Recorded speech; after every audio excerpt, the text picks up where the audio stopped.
আবার অনেকে দেখা যায় ওয়েবসাইটও আছে, আবার ফেসবুক পেজও ভালো অবস্থানে আছে। তারাই মূলত বেশি কনফিউশন থাকে যে আমি তো অ্যাডস অন করবো, গুগল অ্যাডস করবো নাকি ফেসবুক অ্যাডস করবো। তো আপনি যদি আপনার টার্গেট লোকেশন বাংলাদেশ, তাহলে আমি আপনাকে রিকমেন্ড করবো আপনি ফেসবুক অ্যাডস করেন।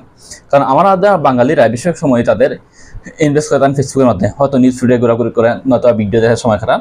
তো ওনারা গুগলের চাইতে ফেসবুকে কিন্তু বেশি সময় খাটান। তো সেক্ষেত্রে আপনি কম ইনভেস্ট করে ভালো একটা রেজাল্ট পেতে পারেন ফেসবুক অ্যাডসের মাধ্যমে। আবার অন্যদিকে গুগলের চাইতে ফেসবুক কিন্তু ইনভেস্টও কম করতে হয়, বা কম করার চেয়ে বেশি এনগেজমেন্ট পাওয়া যায়। তো আপনি চান কম খরচ করে ভালো একটা রেজাল্ট পেতে এবং বাংলাদেশে আপনার টার্গেট লোকেশন থাকে, তাহলে আপনার জন্য ফেসবুক এসি ভালো হবে।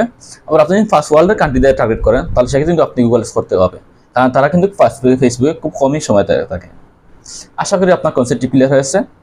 যদি ভিডিওটি ভালো লাগে থাকে তাহলে অবশ্যই আমার চ্যানেলটি সাবস্ক্রাইব করতে এবং ভিডিওতে লাইক কমেন্ট করতে ভুলবেন না। ধন্যবাদ সাথে থাকার জন্য।